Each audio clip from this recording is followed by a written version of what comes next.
We back, it's Believe Basketball. Got my boy JB in the house. Mic is off. My mic is off because you listening to Coach John today. What's up, y'all? I'm Coach John. Today we're going to talk about on-ball defense. So right now I'm guarding Coach G here. He's at the top of the key. And the first thing I want to make sure is that I have good feet. All right, not only am I keeping a good distance between him and the basket, I want to make sure my feet is in the right position. So if I have bad feet, I won't be able to keep up with him. So let's say he's in triple threat position. I'm here guarding him. And right now, automatically, I'm putting my hand forward. Why? Because I want to eliminate his three options that he has as an offensive player. As we all know, the triple threat, you can shoot, you can pass, and you can dribble. So by me extending my hand here, I can eliminate that shooting option because he's not able to lift the ball and get within his rhythm for a shot. So once he picks a direction, he goes a certain way, I'm going to match my step with whatever direction he goes. So if he starts here, he's in triple threat again from this position, and he goes to his right, and I move that wrong foot, I'm still here in the same spot. So that's why it's important that, first of all, you have really good feet when you're in the defensive end. So by me being matched up with him here, I'm guarding, I make sure I have my hand here, he goes whatever direction, I match whatever way he goes with that first step, whatever direction he goes here. So now, that's if he starts from a triple threat position. If he's starting with an active dribble, so let's say he's bringing the ball down the floor and I'm guarding him, I want to make sure I have the opposite hand that's forward when I'm guarding him. So I don't want to have, as he's dribbling with the right hand, my left hand forward, I want to go here with the opposite. Reason being, I want him to keep the ball on that side, and when he thinks about crossing over, he knows I have a hand close to challenge that dribble, all right? So then now, after that, as he's dribbling the basketball, I want to make sure my eyes is on his waist and not trying to just track the basketball. Make sure my eyes on his waist, because no matter what moves he's doing, sometimes you're going to be matched up against really good ball handler who's faster, quicker. You're going to get distracted if you're trying to focus on where the basketball is at all times. Keep your eye on the waist, and it'll be a lot easier for you to keep up. So no matter what dribble move he's doing, if I'm keeping this distance here, and I'm paying attention, and I'm keeping this distance, I'm not trying to close the space. The moment I get too close on a good ball handler, they're just going to blow by me. So if I'm here, I'm keeping the distance here, he's dribbling with his right hand, I go here. Once he picks a direction, I'm going to then commit and switch hands as I'm going this way here. So if I'm forcing him this direction, I'm closing a gap and his hand's closer. Once he changes directions, boom, I switch hands and I go, and I use my arm and my wingspan to keep this distance away to, again, discourage the shot and also prevent me from getting a foul. The coach is driving to the basket hard, and I know I have this distance here, and I close this distance here, there's probably gonna be a blocking foul, right? And 90% of the fouls that are made are within the paint. So it's my job to have good feet, make sure my eyes are on the waist, and make sure I keep my hand at the right distance to discourage a shot, and make sure that I keep a good distance so he doesn't blow by me to get to the basket. So since you know you're in a half court playing on-ball defense, you realize you have 4 other teammates that's going to help you. So initially, you only have to probably guard between probably 5 to 10 feet going in either direction, left or right. So if I know I have teammates here, and I know we're taught to communicate and rotate closer to the ball, I know no matter if he has an advantage with foot speed or not, I have help wherever I decide to go. So now, since I know that, if I know my stronger defender, help side defender is going this left side, I'm going to force him there. And I'm also going to use my out of bounds and half court lines depending on where he is to my advantage. So if he's bringing the ball off the floor, the ball gets reversed to him here, I already know now I'm going to play my angle a little bit differently than I would if he's closer here to the perimeter where he can shoot. I no longer really have to put my hand out here to discourage a shot. I'm putting my hand out here now to discourage just the dribble. So when he decides to go and I want him to go this way, I'm going to force my hand here, close this gap. And when I'm sliding, I don't want to cross my feet or let my feet touch. As he's going this direction here, I make sure I stay low. And then now when I get here, I'll get a little closer to discourage him from changing directions, especially if I feel like I'm just as quick as him or quicker, to force him into a mistake. On the defensive end, you want to force the ball handler to be as uncomfortable as possible. In the case you're guarding somebody who is shorter or a lot quicker than you are, you definitely want to look to contain them. You're not going to try and turn them back and forth because you don't have the foot speed to match. So this is very important that you use your IQ over anything else. So if I'm standing between him and the basket, I want to keep it that way. So instead of me focusing on staying here, using my hand to say I'm looking to get a count or make them uncomfortable, I don't care about that. All I'm looking to do now is stay back here, and my position goes from here with my hands to here because I want to take care of every single angle that they look at for a disadvantage.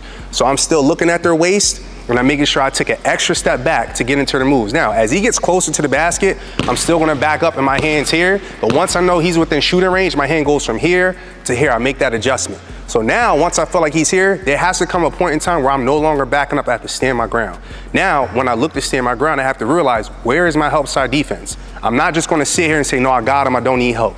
Use all the help you can get or you will get exposed, especially if they got handled. So you want to stay on balance. So if I know he's driving this direction here and he's a right-handed player, I feel more comfortable forcing him to go to his left, because I know if he shoots with his right hand, my left hand's closer to that challenge.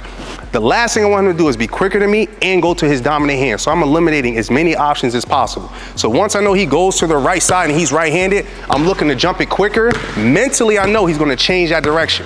So as soon as you cut somebody off on the ball, you got to realize if they're a crafty ball handler, they're not going to pick the ball up when you cut them off. They're going to go the other direction. They do this. They're quick. They're fast. They played against 2 people probably at one time to prepare for situations like this. You're not going to just stop them just because you're in the way. They're prepared for it. So be ready to drop your hips, stay low, and be committed to the challenge. If they score on you 1 or 2 times, that's fine. You pick your own challenge. I just want to make sure I keep them out of paint and they can't go to their dominant side.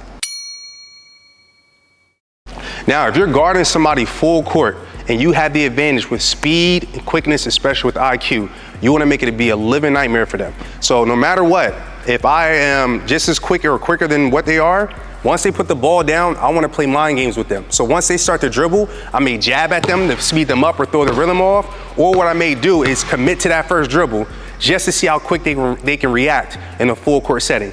Now in the half court, they only have 2 or 3 dribbles or so, and there's really no time that they have to worry about, getting past half court. So here I got the time against me, or the time working for me. They have the time against them, and it's just me and them one-on-one. And there is so much more pressure in the front court bringing the ball up the floor with no support.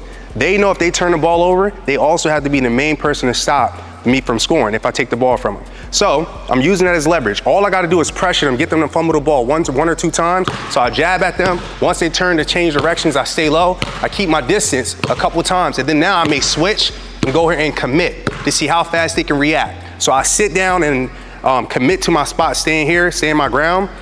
Different story if they're faster. If they are faster, I'm not doing any of this. I'm just looking to contain and be respectful. So literally, if he's dribbling this way here, I'm not just going to backpedal, let them get momentum. If they get momentum, I'm done. They're not going to have to run any offensive sets, so I'll be at a disadvantage. What I want to do is back up, but I want to make sure I'm up kind of high, arms is big, and limiting his space, and I'm standing between him and the rim. Now, if you notice, when I'm playing somebody that is a lot slower than I am, I'm going to have my back and face them up here. I'm going to have my back directly to the other opposite baseline, all right? Because I don't care as far as which direction they go, because they're not going to outquick me. But if this person is quicker than me with the basketball, I'm going to pick an angle and make it a lot harder for him to dribble a straight line to the rim. So in order for him to beat me, he's going to have to go wide this direction first and then cut the angle off and then go to the rim. But if I play them straight up here, I'm 1 move away from getting beat, and I don't want that to happen. All right, here's a few drills that you can do to help you guard the basketball a lot better. First thing we want to do is defensive slides. So you use foul line extended here. You start here low, and what you want to do is step and slide, stay low. You can go slow just to get your technique down. Once you touch here, you want to make sure you move this foot here to go the opposite direction. So you don't want to land here, then step across your body, stay in the same place, and then go. So what you want to do is once you touch here, step to go the opposite direction, then you slowly speed up.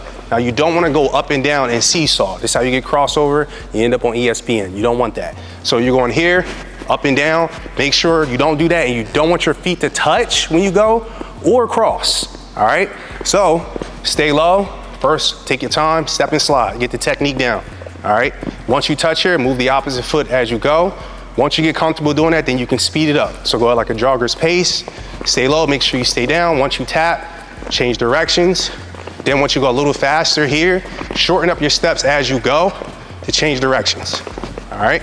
Make sure you start with that lead foot when you change directions. Do not step across your body. The next drill we're gonna do is work on closing out under control and then breaking down. So you wanna make sure if someone is catching the ball to shoot, the person matched up against, you always wanna fly out as the basketball gets moved to them. You don't wanna wait until they catch the basketball. So as the basketball is in the air, you wanna rotate, close out full speed, chop your steps under control, especially if you're guarding someone who's a slasher who likes to get to the basket.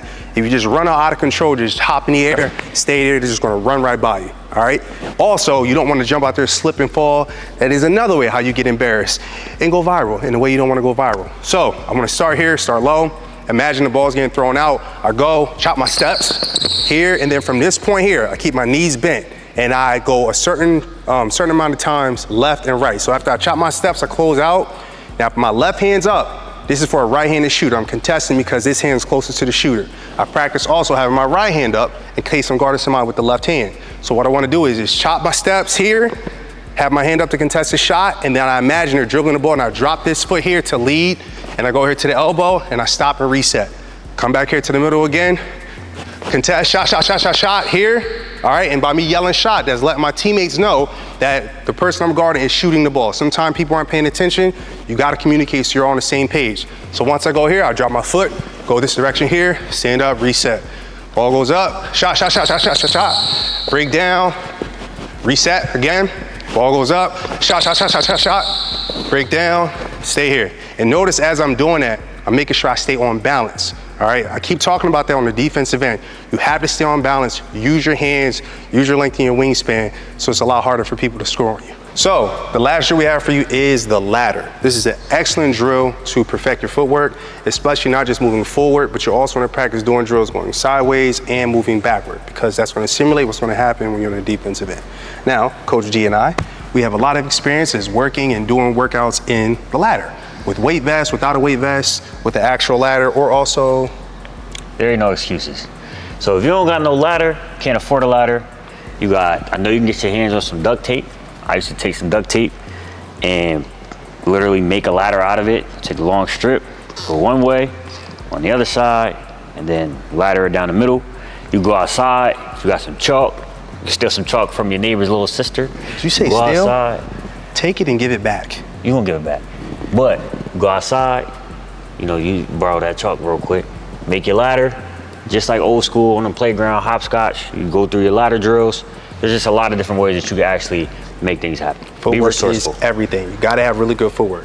All right, so first drill I'm gonna do is I'm gonna practice going inside with both feet and stepping outside. So I'm going left foot first, in, out, in, out. And as I'm going, I wanna make sure my heels are not flat. I don't wanna be flat-footed as I'm moving. Now, this is a shorter ladder, all right, just for demonstration purposes, but normally the ladders will be a lot longer. So when I go here, now I'm going forward. Same exact technique. Left foot goes in first. In, out. Keeping my knees bent as I'm going, paying attention, doing my best not to touch the ladder at all as I go. So now when I go backwards, same concept. Left foot goes first, in, out as I'm going. Do not stand up and down. Stay low as I go. All right, so that's in and out. Now the icky shuffle. Start to the side, I go slow. Left, right foot goes forward. Right, left, left foot goes forward. Left, right foot goes forward. Right, left, and I do that all the way forward here. So go in, as I move forward, going here, stepping out, dropping my foot. So beforehand, we moved our foot forward. Now I'm dropping my foot as I go. All right, so if I go a little faster, going here, moving the foot forward, the last foot that stays in moves forward, and I go backward. The last foot that's in goes backward. So left foot in first, right foot will follow. Forward and back as I go. All right, then you can also pump your arms as you go. So some change of directions. Now my right foot's gonna go in first. All right, then do the same thing going back. So we just talked about how to become a better on-ball defender. If you guys liked the video, make sure you like it, share, and subscribe. Please make sure all you returning watchers, y'all just keep coming back watching, but you're not committing. Make sure you subscribe to the YouTube channel. Also, comment below. Let us know what you liked about the video, some adjustments and things that you would like to work on for your game, so we can provide more information and videos for you. Believe basketball.